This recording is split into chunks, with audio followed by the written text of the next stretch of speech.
Hola, buenas tardes. Esta es la primera sesión del proyecto Xochotl Yocoyaljo, Poéticas de la Escucha, que es un proyecto que será albergado por la Fonoteca Nacional. Así que queremos dar las gracias a su director general, el maestro Pavel Granados, a quien le tenemos mucha gratitud por haberle dado espacio a este proyecto. Brevemente les comento que esta actividad pues se realizará a lo largo del 2022. Ya en su momento les podremos dar mayor información, pero por ahora vamos a iniciar con una primera sesión, un conversatorio que tendremos con la poeta Melisa del Mar Pontigo, quien es una persona bastante importante para este proyecto. Eventualmente conversaremos sobre esta cuestión, pero por ahora me gustaría presentarla. Ella es licenciada en Comunicación y Medios Digitales por el Tecnológico de Monterrey. Cuenta con el diplomado en Literaturas Mexicanas en Lenguas Indígenas del año 2019, ofrecido por el Instituto Nacional de Bellas Artes y Literatura. Es ganadora del Premio Mujer Tech 2021 en la categoría de Arte y Gestión Cultural, otorgado por el Tecnológico de Monterrey también. Ha sido miembro de la primera generación de artistas de la estancia literaria Material de los Sueños en las Islas Marías, hoy convertido en el proyecto Muros de Agua José Revueltas. Actualmente imparte el taller Hacerme Poesía en la institución de la que es egresada. También cabe destacar que Melisa del Mar forma parte de la antología Novísimas, Reunión de Poetas Mexicanas 1989-1999. Con esto podemos dar paso a nuestra invitada.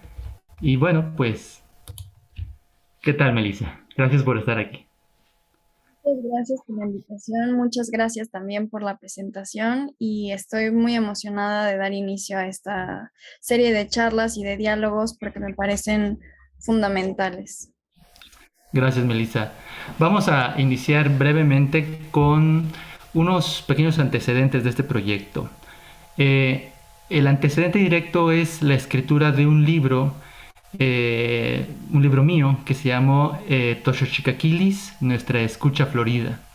Ese libro fue un esfuerzo por pensar la música desde una consideración auditiva y no tanto una consideración visual, que es como ha predominado la construcción del conocimiento durante siglos, ¿no? Y fue digamos, una cuestión bastante afortunada que este libro se pudo presentar dentro del Tecnológico de Monterrey en 2019.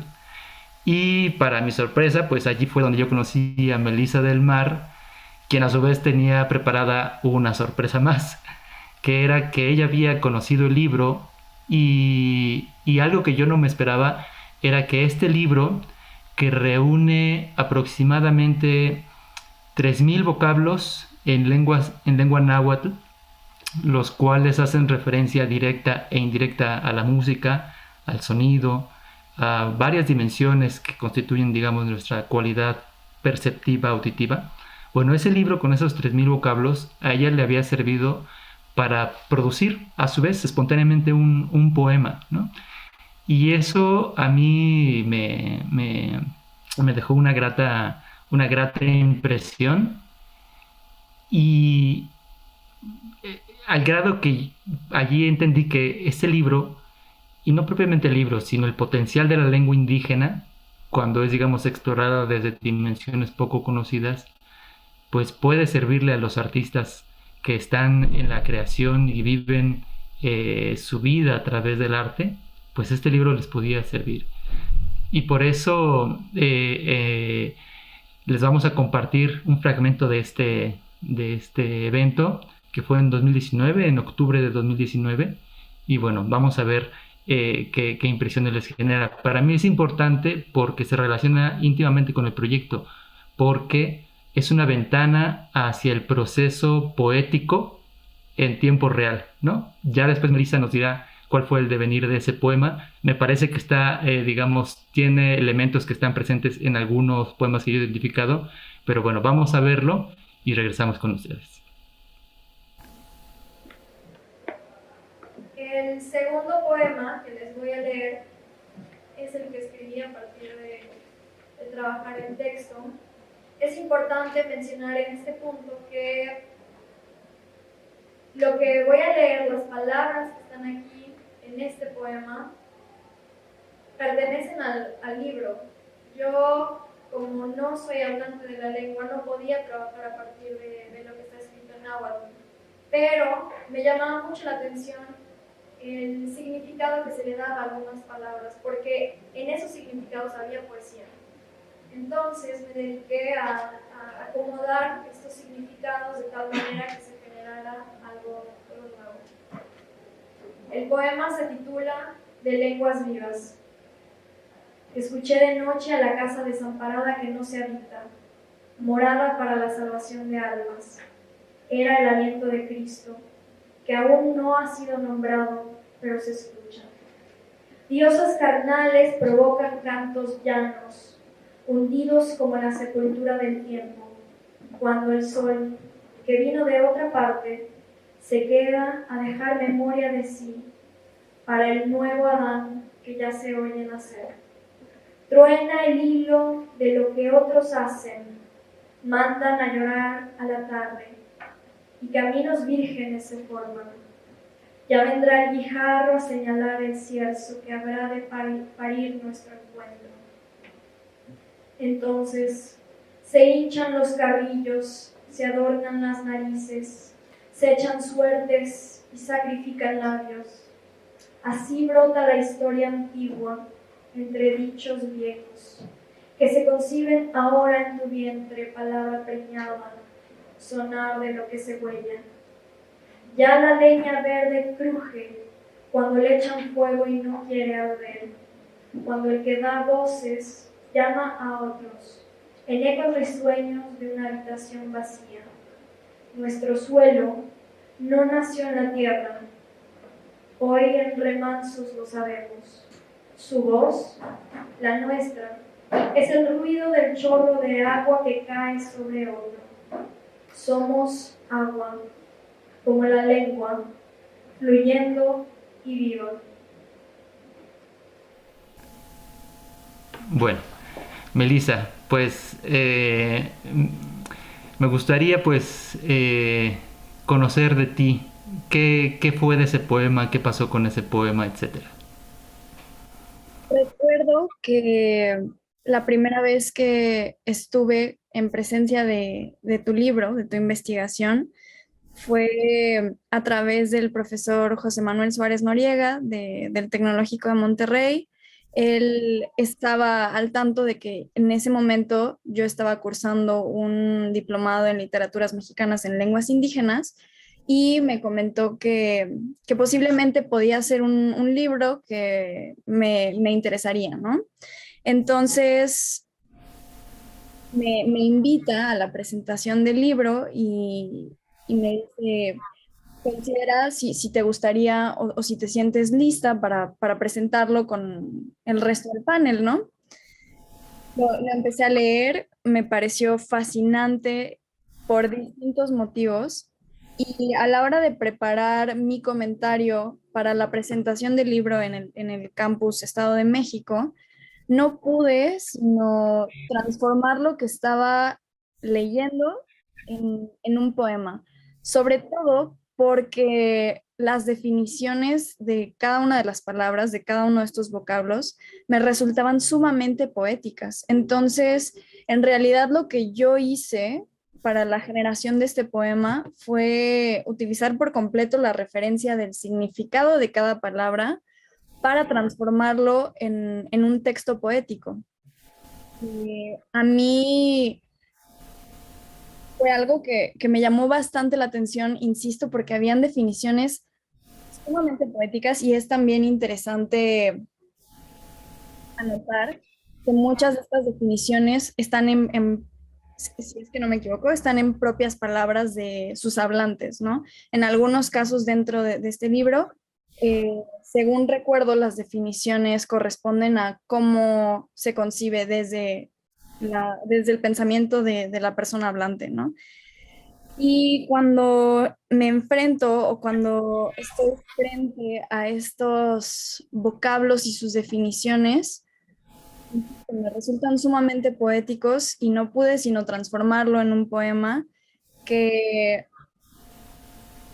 se titula De lenguas vivas y es un recorrido sobre la lengua y es un recorrido también utilizando las definiciones. Evidentemente dentro de este poema hay intervenciones mías, hay frases que escribo a partir de lo que me inspiran las definiciones, pero también hay fragmentos en donde tal cual yo hago referencia directa a la definición y es un poema al que le tengo mucho cariño y le tengo mucha estima precisamente porque es el momento, refleja el momento en el que conozco en persona a Elías y es pues, el inicio de lo que ahora estamos, de lo que en lo que ahora estamos trabajando, ¿no? Y es por eso que le guardo como tanto cariño.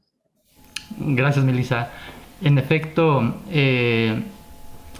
este proyecto convoca a los artistas mexicanos, a los interesados en la cultura indígena, a los interesados, digamos, en la historia del país. Y la idea es que las personas que están en los procesos de creación, pues se involucren también en este proyecto, así como Melissa, y que puedan tener un conocimiento particular de nuestra historia, mm, y que esto, digamos, pueda ser la base para detonar eh, pues nuevas creaciones, ¿no? En un sentido, digamos, político, este proyecto querría hacer valer el potencial creador de la cultura y el arte, ¿no? El potencial de hacer más arte a partir del arte y hacer más cultura a partir de la cultura, ¿no?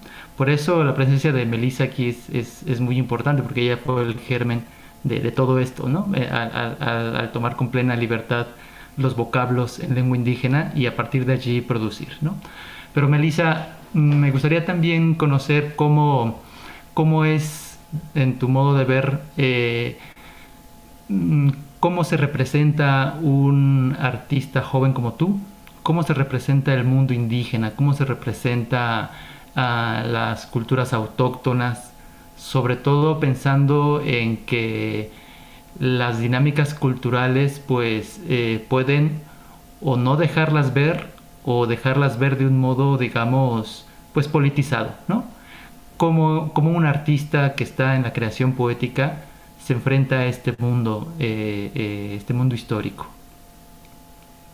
Considero que es un proceso orgánico, bastante orgánico, tomando en consideración nuestros contextos geográficos, sociales, culturales y políticos. Al tener la oportunidad de crecer en Texcoco, que se encuentra en el Estado de México, he podido coincidir y crecer con visiones del mundo que coinciden o comparten muchos elementos con las comunidades originarias de esa región.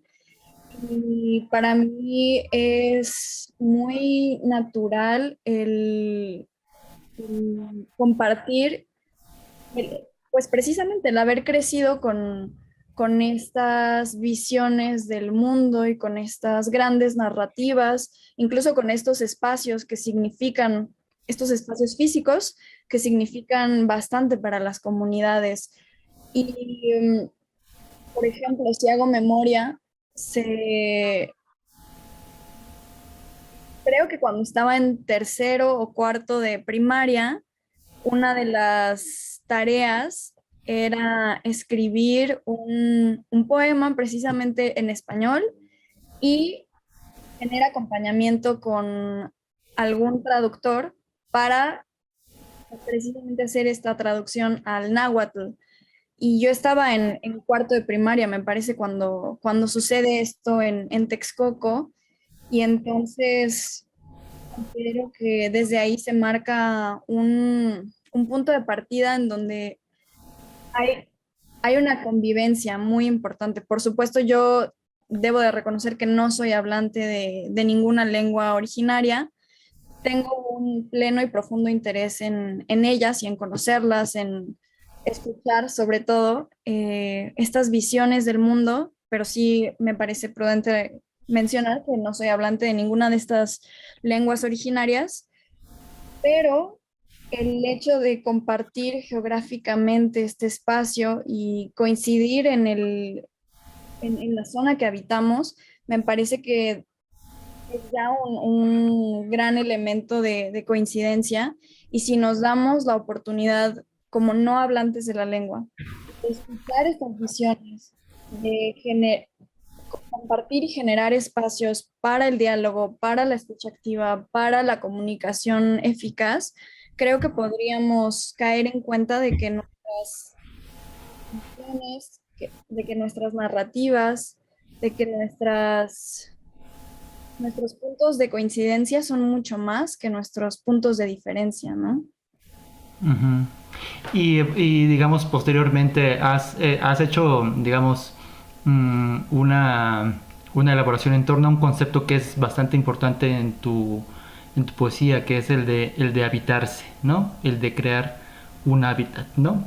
Ahora llegaremos a esa parte, digamos, más de profundidad sobre tus poemas. Ahora te quería preguntar en tu evolución, ¿cómo se ha dado tu conocimiento de los poetas indígenas? Porque aparte de que tienes una formación académica que te ha permitido, digamos, conocer también estos conocimientos, bueno, tener acceso a estos conocimientos, perdón, tú también has tenido contacto directo con muchos escritores, Natalia Toledo, tú me has mencionado mucho a ella, y a muchos otros que tú mencionas en tus charlas y conferencias, ¿no? ¿Cómo se da este conocimiento de tu parte y cómo te ha enriquecido o cómo sientes tú que de algún modo tú también puedes interactuar con ellos? Definitivamente ya existía un interés genuino por profundizar en mi lectura y en mi conocimiento de la literatura que se está haciendo en otras lenguas en México. Pero debo de reconocer que el gran detonador fue el diplomado en literaturas mexicanas en lenguas indígenas, porque tuve la oportunidad de convivir. Es interesante porque fue una convivencia virtual cuando la virtualidad no era tan común, porque esto fue un proceso antes de pandemia, pero yo tomé el diplomado en formato periodo a distancia y a pesar de ello tuve una convivencia muy cercana con todas las autoras y los autores que eran mencionados en el diplomado. Muchos también llegaron a impartir sesiones dentro de este diplomado, entonces el acercamiento fue mayor y la verdad es que fue una experiencia sumamente enriquecedora. Desconozco si se han hecho otras ediciones, digamos, de este diplomado.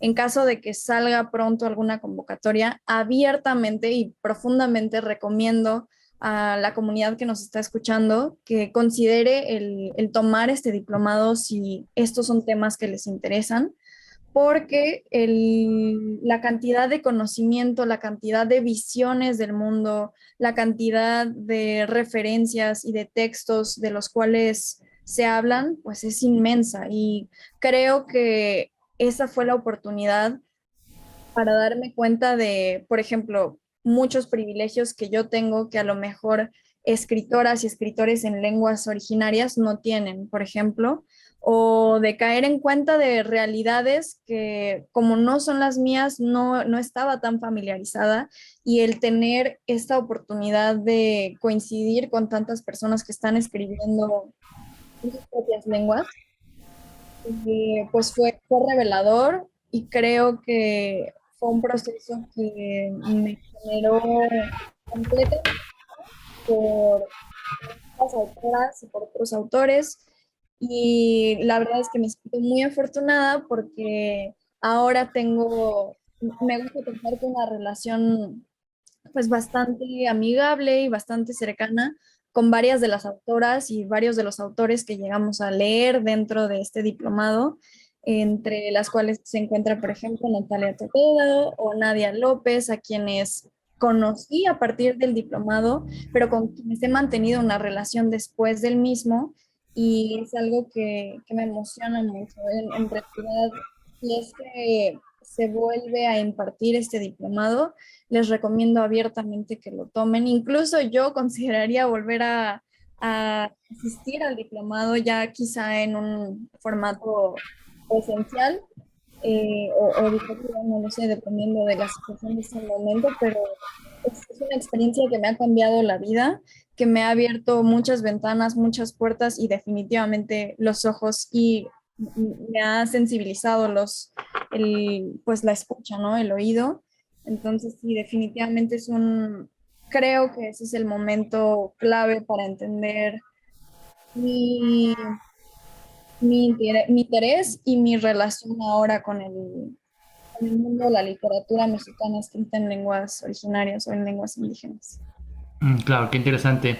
Yo querría mencionar algo que creo que puede ser importante para las audiencias y que lo he comentado con Melissa, y es que muchas veces quienes nos hemos formado en el sistema público de educación, pues hemos llegado a generar algunos prejuicios hacia las comunidades estudiantiles y académicas del sector privado, ¿no? En cambio, digamos, mi mayor agrado al haber tenido la oportunidad de presentar este libro en el TEC de Monterrey es haber descubierto que allí había una comunidad de estudiantes y de profesores muy interesados en las lenguas indígenas, cosa que a veces cuando no estamos, digamos, en relación con este sector del estudiantado mexicano, no sabemos que allí también puede haber un interés, porque tenemos un prejuicio terrible a, acerca de que pues allí solamente se estudian carreras economicistas, productivistas, etcétera, ¿no? Y nos cerramos al hecho de que hay una fuerte escuela humanística y que dentro de esta pues hay gente interesada en el conocimiento, el rescate, la preservación, o incluso, como en el caso de Melissa, en la creación misma, ¿no? Haz tú también, si tal vez te gustaría compartirnos un poco, tú tienes un proyecto donde estás mapeando la producción poética y musical de artistas mexicanos, y nos puedes compartir qué ha sido de ese proyecto, cómo se dio, cuál ha sido su alcance, su estatus actual. La verdad es un proyecto que me enorgullece bastante porque tuvo un alcance mayor al que teníamos considerado. Y lo que buscábamos reunir era poesía y música que se está haciendo en México en distintas lenguas. Entonces, si entran al sitio web de este mapa, que de hecho se llama Mapa Sonoro, Poético y Musical, en morado pueden ver los estados en donde hay contenido musical y poético. La intención es que llegue el punto en el que todos los estados sean de color morado, es decir, todos los estados tengan contenido poético y musical. La convocatoria se hizo, la primera convocatoria se hizo, me parece que hace un año, y en este momento no tengo muy frescos los datos de cuántas lenguas se reunieron, pero me parece que fueron aproximadamente 8, y la cantidad de estados que mandaron contenido también fueron bastantes, me parece que fueron 15 estados, y fue algo que me conmovió bastante porque al principio yo compartí la convocatoria con personas conocidas, con círculos conocidos, pero la mayor parte de las personas que enviaron sus contenidos son personas que yo ya no conozco, que no tengo una relación personal con cada quien, y la verdad es algo que me entusiasma porque significa que la difusión llegó a tal grado de tocar puerta de personas con quienes no tengo pues, ninguna relación, y eso me entusiasma bastante. La intención es seguir promoviendo la difusión de estos contenidos. Cuando entren al sitio podrán darse cuenta de que existe tanto la versión sonora como la versión escrita de cada uno de estos contenidos. Insisto, hay canciones, hay poemas y les hago la invitación a que se den a que naveguen este sitio y pronto estaremos compartiendo siguientes convocatorias para que puedan formar parte de este mapa sonoro poético y musical. Algo que también me parece importante mencionar es que a la hora de pensar este mapa y pensar este proyecto, decidimos no hacer una convocatoria de selección, más bien es una convocatoria abierta, porque muchas veces el hecho de que sean tan cerrados estos procesos genera que las personas no se animen a enviar sus proyectos, no se animen a enviar sus canciones o sus poemas. Y lo que nosotras estamos buscando es todo lo contrario, el que se pueda difundir todo lo que se está haciendo en materia de cuestiones musicales y en cuestiones poéticas. Entonces, siempre y cuando la propuesta que manden cumpla con todos los requisitos de los documentos y archivos que pedimos, su texto o su canción será publicada dentro del sitio. Entonces, creo que es algo bastante flexible para quienes están trabajando en su propuesta musical y poética. Pronto estaré compartiendo en mis redes sociales carteles con más información sobre las futuras convocatorias y no puedo sino hacerles la invitación a que naveguen este sitio y se den cuenta de todo lo que podemos llegar a encontrar que se está haciendo tanto en la lengua castellana, española, como en las muchas lenguas indígenas que se hablan en México. Claro, qué interesante. Yo creo que eventualmente en los créditos de este video podemos poner el enlace a tu proyecto para que la gente pueda explorarlo, navegarlo y eventualmente enriquecerlo, ¿no? Ahora, Melissa, tú eres recién egresada de tu carrera en comunicación, etcétera, y recientemente has abierto un taller, ¿no? De poesía. Tú, como digamos, como un artista joven, tienes ya una visión como estudiante y ahora como formadora, como tallerista en este caso, ¿no? ¿Cuáles serían, digamos, las problemáticas que tú puedes detectar, las cosas, digamos, positivas que tú has podido nutrir dentro de este nuevo espacio? Esto pensado pues en que la poesía puede tener un futuro, ¿no? Y que ese futuro tiene en la educación, en los espacios de creación, tallerísticos, etcétera, pues un momento clave, ¿no? Entonces, ¿cuál sería tu visión de este asunto? Este taller que estoy actualmente impartiendo en el Tecnológico de Monterrey, Campus Estado de México, surge a partir de una instancia de investigación que realicé el semestre pasado sobre el impacto que tiene la lectoescritura de poesía en las identidades de estudiantes de universidad. Para realizar esta investigación, tuve también la oportunidad de impartir un taller muy pequeño de 3 sesiones con estudiantes de universidad y tomando en cuenta los resultados que se obtienen en esta investigación, en este taller de 3 sesiones, es que existe la posibilidad de generar este taller que ya fue de largo aliento, que ha tenido la duración de todo el semestre.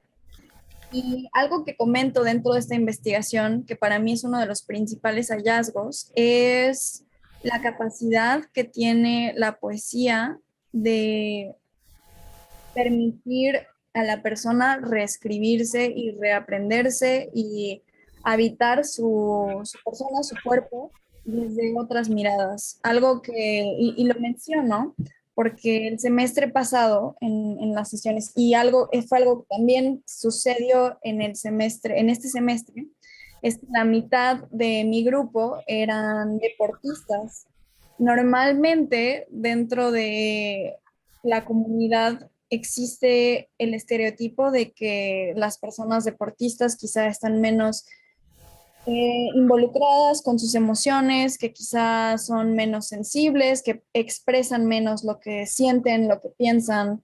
Y algo que recuerdo haber escrito dentro de un ensayo de investigación es el retomar esta frase de Gloria Anzaldúa sobre cómo la escritura nos permite borrar los cuentos mal contados sobre las personas y reescribir desde quienes sí somos, ¿no? Entonces me parece que uno de los hallazgos más importantes o uno de los resultados más importantes de esta investigación es esta capacidad que tiene la poesía, la escritura y la lectura de poesía de replantearnos nuestras identidades. Y a partir de ese momento he notado una manera distinta de estos estudiantes deportistas, no solo de cómo se expresan, de cómo dan a conocer sus puntos de vista, sino también de cómo habitan al mundo, el lugar en donde ahora están posicionados para habitar este espacio que compartimos, ¿no? Y me enternece mucho porque estos estudiantes que toman el taller el semestre pasado deciden volver a inscribirse a mi taller y ahora componen a la mitad de mi grupo y es algo que me entusiasma mucho porque veo en cada sesión esta capacidad y esta incluso necesidad de reescribirse, de borrar estos estereotipos en los que han sido colocados y escribir desde quienes sí son, desde su propia persona y dejando a un lado estos estigmas, ¿no? Otra de las observaciones que noto en estos talleres es la importante necesidad de expresión que existe dentro de las comunidades más jóvenes. Digo jóvenes porque son quienes componen a mi grupo. Seguramente si tuviera la oportunidad de impartir este taller a otras edades, a otras generaciones, podríamos encontrar resultados similares, pero sí me parece importante mencionar esta necesidad de escucha activa sobre todo. Y me parece, lo que he podido notar a lo largo del semestre es que se ha generado un espacio seguro dentro del grupo en donde si bien hablamos de temáticas que están en el plan de estudios o en el temario, también llega un punto en donde generamos este espacio para hablar de lo que estas personas, estudiantes, están deseando comunicar, ¿no? Lo que quieren escuchar. Y algo que me permite ver sobre todo esas necesidades fue lo que viví el día de ayer en una de las sesiones. El taller está por terminar. Yo les comenté que mi intención era que en lugar de que yo diera las últimas sesiones, en lugar de que yo impartiera las últimas sesiones y les diera una dinámica de escritura creativa, fuera el grupo quien propusiera una dinámica para realizar en conjunto. Y surgieron temas sumamente interesantes. Yo les dije, a mí me gustaría eh, que ustedes aplicaran una dinámica sobre alguna temática que a lo mejor no vimos o que no tocamos de manera suficientemente profunda, o que a ustedes les gustaría que hubiéramos trabajado a lo largo de estas sesiones. Y hubo una dinámica que fue sobre las corporalidades, sobre cómo habitamos nuestros cuerpos desde el movimiento, desde muy relacionado con la danza y muy relacionado con el teatro, porque las estudiantes que propusieron esta dinámica, precisamente una se dedica al teatro y otra se dedica a la danza folclórica. Y otra de las dinámicas fue reflexionar sobre las brechas generacionales y trabajar desde la empatía para entender a otras generaciones con las que a lo mejor no coincidimos en puntos de vista. Y me pareció algo pues muy importante de trabajar. Ya en la siguiente semana me tocará ver qué es lo que los demás grupos proponen para las dinámicas, pero sí ha sido una experiencia sumamente enriquecedora. Considero que yo estoy aprendiendo el grupo todos los días y me siento muy afortunada de poder vivir esta experiencia. Ok, fíjate que esto que comentas se conecta muy bien con el otro punto que querría tocar, es sobre algo que tú has hablado en alguna conferencia que diste sobre la necesidad social, política y cultural de la palabra poética, ¿no? Y lo que hace unos momentos hablé, planteé en términos del futuro de la poesía, parece ser que tendría como un momento previo, un acto de reivindicación de la poesía, que es como tú lo has planteado, ¿no? Y a partir de esto, he podido, digamos, captar en lo que escribes, que tal vez ahora sería el momento de que pudieras compartirnos algo. Tienes algunos poemas que son realmente fuertes, ¿no? Sobre todo porque sin jamás llegar a lo explícito o burdo, hay una crítica poderosa, ¿no? Una crítica política poderosa, hay una cierta visión histórica de las cosas cuando tú estás planteando digamos, tus ideas.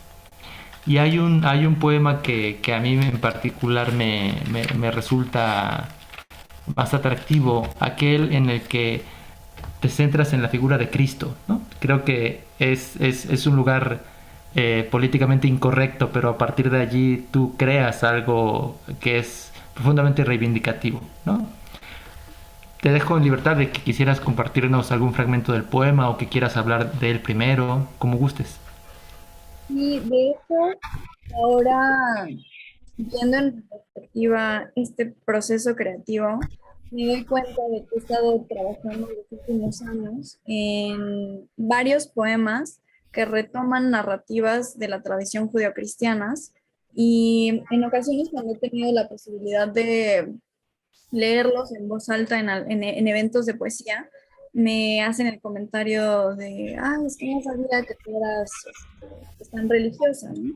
Lo que contesto es que no me considero una persona que practique la religión, pero sí debo de reconocer que los contextos socioculturales en los que crecemos en México están muy, es decir, las narrativas de esta tradición judeocristiana están muy presentes. Entonces son historias que he escuchado desde pequeña y me interesa la posibilidad de replantearlas desde una mirada quizá que considere más la perspectiva de género o desde una mirada que cuestione prácticas machistas, prácticas racistas, incluso clasistas. Entonces, este proyecto en el que estoy trabajando precisamente busca eso, pensar estas grandes historias con las que hemos crecido, no solo como generación, sino también como culturalmente hablando, y pensarlas desde otros lugares que quizá no son los que el sistema católico y la institución de la religión nos han hecho creer, ¿no? Entonces, son poemas largos, pero haré lectura de uno que no es tan largo y en el momento en lo que Sí, carga, que precisamente habla de esta posibilidad de habitar nuestros cuerpos, sobre todo hablando desde la identidad de la mujer. El poema se titula Génesis.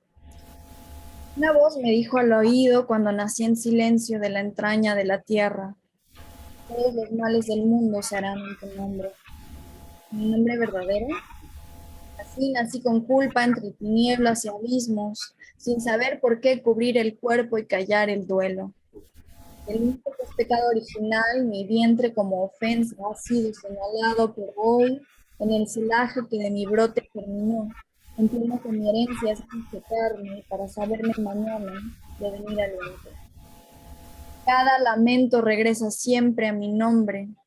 Todas las marcas sangran mi rostro porque construyeron nuestra existencia a partir de una lágrima que nunca fuimos. De mi vulvo ha crecido el polvo, el llanto, la herida.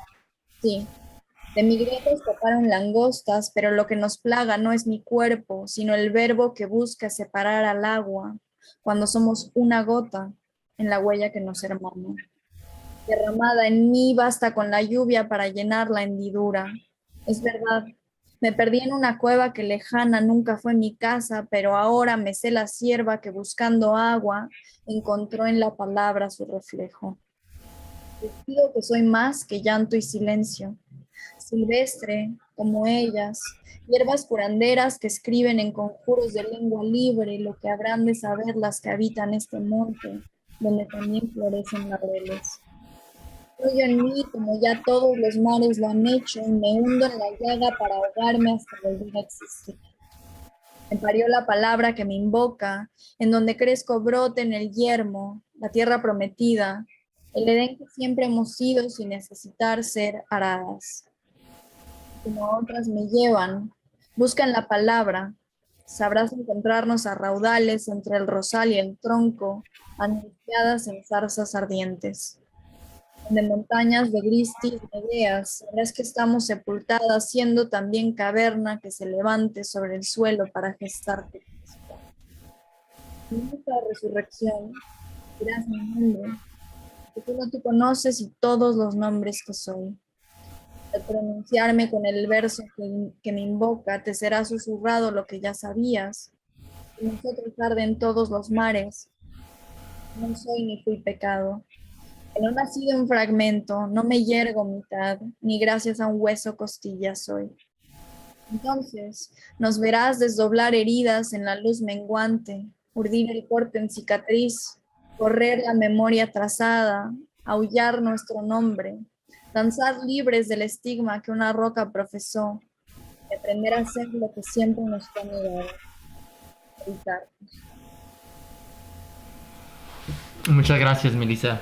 Pues, en efecto, este tipo de trabajos tuyos son los que a mí me hacen captar el poder crítico, ¿no?, que puede tener la enunciación poética, ¿no? Y cómo los lectores o potenciales lectores pueden, digamos, hacer suya tus palabras digamos, intentar comprender, digamos, la propia existencia, ¿no? Y en este punto coincide, digamos, tus búsquedas con las que al menos personalmente me he propuesto acerca de el peso de las concepciones de la religión, ¿no?, que tienen, digamos, también un lugar clave dentro del mundo de la cultura indígena, ¿no?, a partir de los procesos tempranísimos de cristianización, y con lo cual todavía estamos, digamos, lidiando en múltiples sentidos y dimensiones, ¿no? En tu poesía hay un clamor por decir y ser escuchado, ¿no? Ser escuchado en digamos, espacio cuyo hábitat resulta ya de por sí conflictivo, ¿no? Es decir, es un doble conflicto que está empujando tu quehacer sobre el espacio que se habita, sobre lo que se dice desde dentro, pero además sobre la posibilidad de que eso que es dicho alcance a ser escuchado, ¿no? Y en varios poemas en los cuales pues tienes referencias sensibles múltiples, tienes algunas evocaciones al pulque que prácticamente se antojan, tienes también muchas referencias a la escucha, y eso a mí me ha llamado mucho la atención. ¿Cómo podrías tú explicarnos o brindarnos mayores ideas sobre este asunto? Yo considero que muchas de las problemáticas sociales actuales suceden por la falta de empatía que existe entre las personas, y considero que si tuviéramos y aprovecháramos espacios de diálogo, no solo precisamente para hablar, sino para que nuestros puntos sean escuchados, la empatía sería mucho más común de lo que es ahora. Creo que es clave el pensar en espacios de diálogo en donde tengamos la oportunidad de ejercitar la escucha activa, que no es lo mismo que simplemente escuchar, y tomar en consideración las visiones, los puntos de vista de distintas personas, porque como mencionaba hace un momento, me parece que si tuviéramos y aprovecháramos estos espacios de diálogo, nos daríamos cuenta de que nuestros puntos de encuentro son mayores que los puntos en los que diferimos.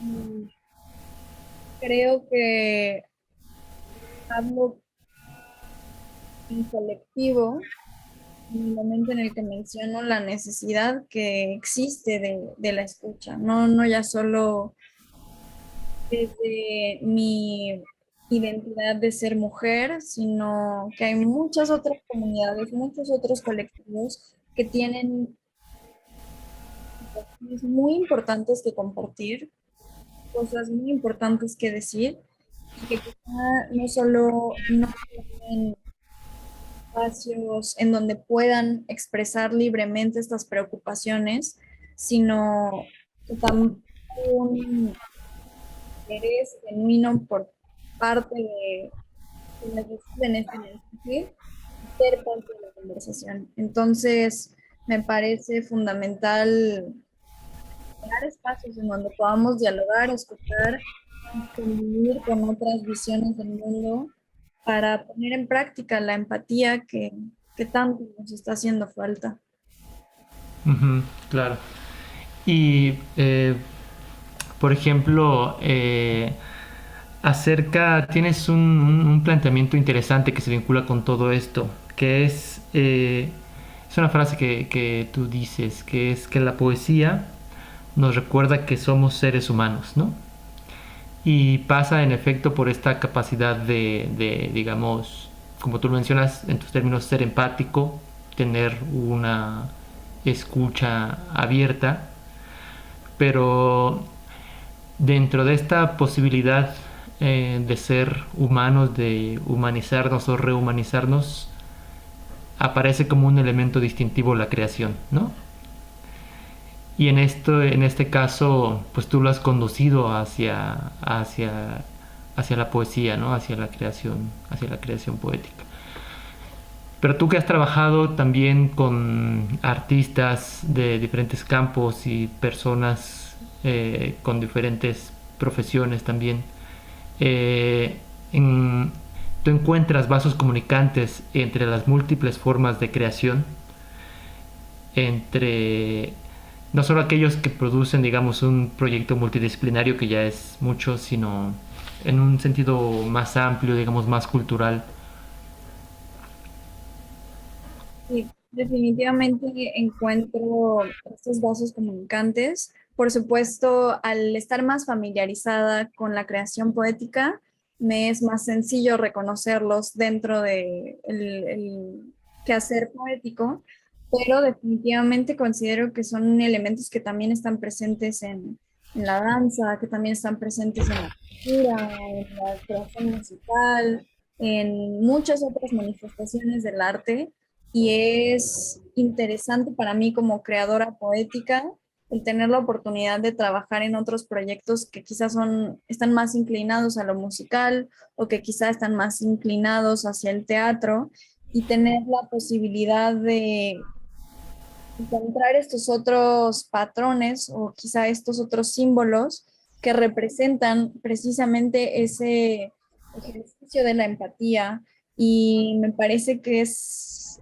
fundamental, y es también una gran revelación cuando caemos en cuenta de todos estos procesos que nos permiten y poner en práctica la empatía, ¿no? Quizá lo veo en el teatro cuando nos podemos poner en la posición del personaje a quien estamos viendo, ¿no? Y cuando el personaje atraviesa una situación dolorosa, podemos reconocernos en esas heridas, ¿no? Quizá en algún, creo que llega un punto en el que también pueden ser manifestaciones más abstractas, pero esa posibilidad de encontrarnos en el sentir de otra persona a través de estas manifestaciones artísticas, creo yo también que es una manera de poner en práctica nuestra empatía y por eso es que me parece tan fundamental estar en constante contacto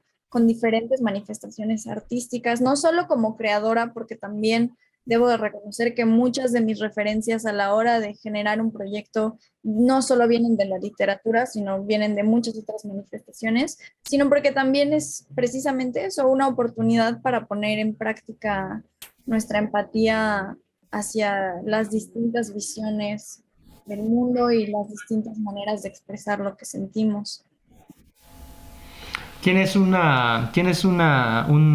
verso en alguno de tus poemas donde hablas de la palabra que no se puede escuchar. Que yo creo que ese es, digamos, un vértice que a partir del cual, digamos, se genera pues todo un río pues, de expresiones también poéticas, ¿no? Y esta palabra que no se puede escuchar, al final de cuentas, tú, desde tu propio yo poético, la has hecho escuchar, ¿no? Y a mí me llama mucho la atención de tu poesía cómo recurres a ciertas figuras de los mundos indígenas, ¿no? Y eso, digamos, sería algo que yo en particular aprecio de tu trabajo. Si te gustaría decirnos ya para acercarnos al final de esta conversación, cómo se ha dado esta confluencia, sobre todo considerando que has reconocido con franqueza que tú no eres una hablante de las lenguas indígenas, sin embargo has encontrado en esta un potencial metafórico que te ha dado la posibilidad de conducir tus ideas, ¿no? Tal vez en esta, en este límite de lo que, aunque no se puede decir, sí se puede expresar, ¿no? Y esto, digamos, es lo que creo que pone tu trabajo sobre todo a quien te lee, pues pone en una posición, digamos, de, ¿cómo le diremos? Le da un atractivo porque te confronta, digamos, pues, con las profundidades del ser, ¿no? Al final de cuentas te confronta con todo eso que nosotros no decimos, no podemos decir o no queremos decir, y que sin embargo encuentra mediante estrategias retóricas, figuras, etcétera, literarias, eh, encuentra un modo de decir, ¿no? Y propiamente pues no es nuestra lengua en el sentido de práctico de ser hablantes, pero sí de, como lo mencionaste al inicio de tu intervención, pues son referencias con las que uno va creciendo, ¿no? En este caso, ni más ni menos tú de la tierra de Texcoco, ¿no? Entonces, que es tierra de poesía y flores, ¿no? Entonces, pues si te gustaría decirnos algo ya para encaminarnos hacia el final de la charla. Precisamente eso lo mencioné sobre Texcoco, sobre las flores y la visión del mundo que existe dentro de esta región. Por ejemplo, yo crecí escuchando, no se trata como de historias desde una mirada fantástica, sino historias de lo cotidiano sobre nahuales, por ejemplo.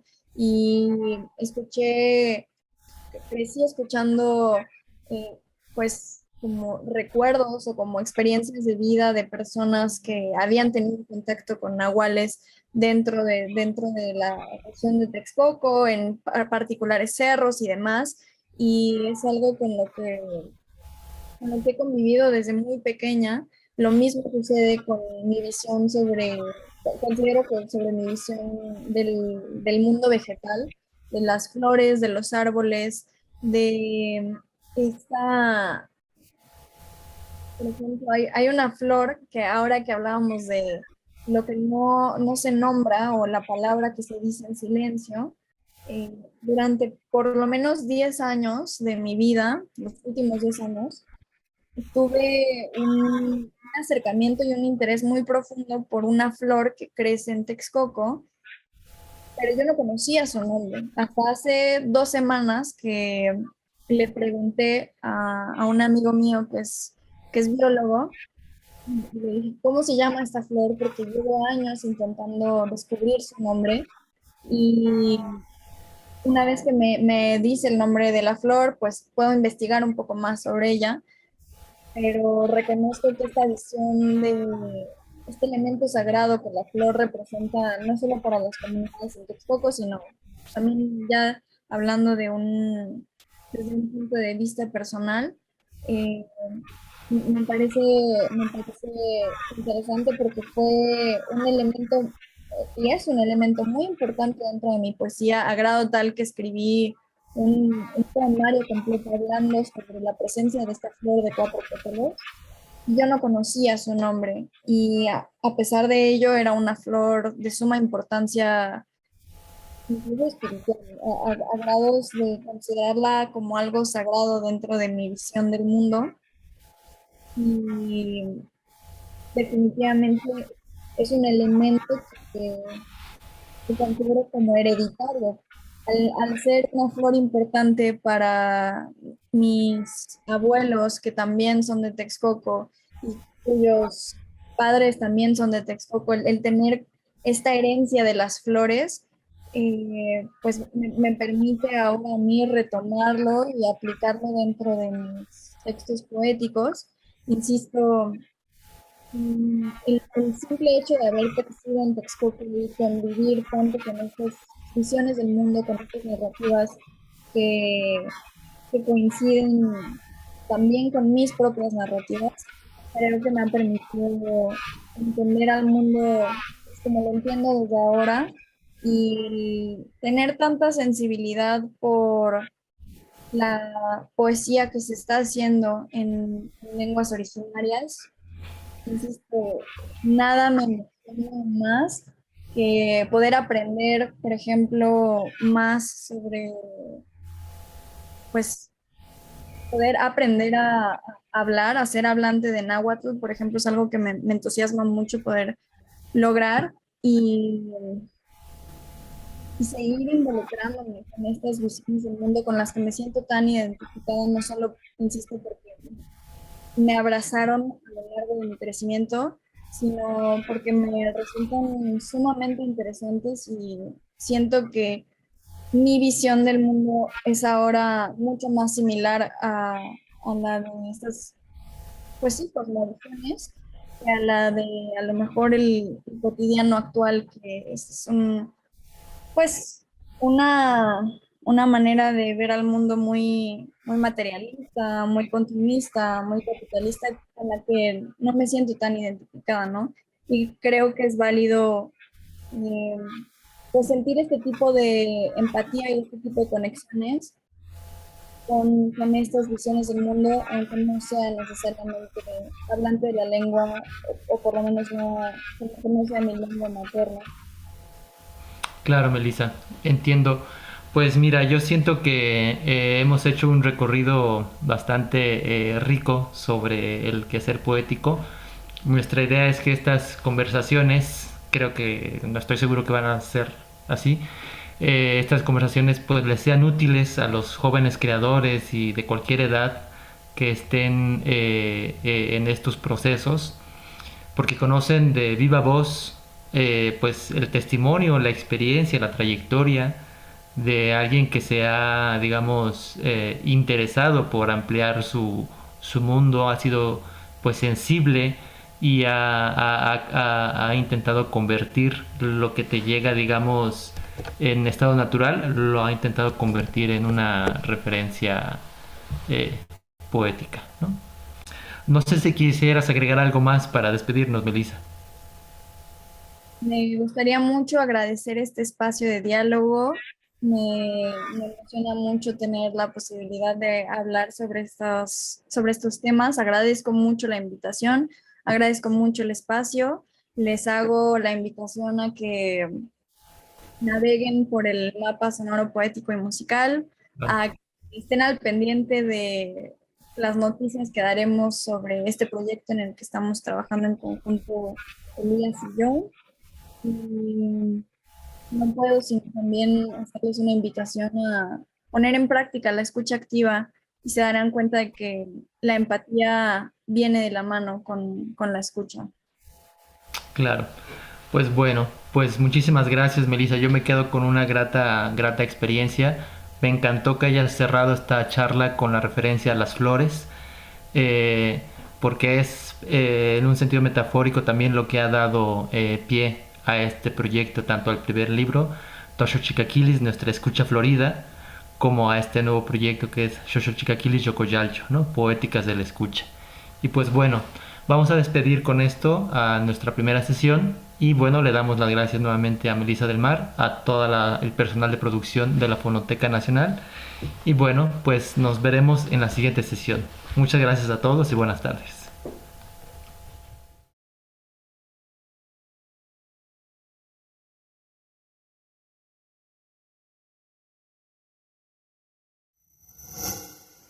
Gobierno de México.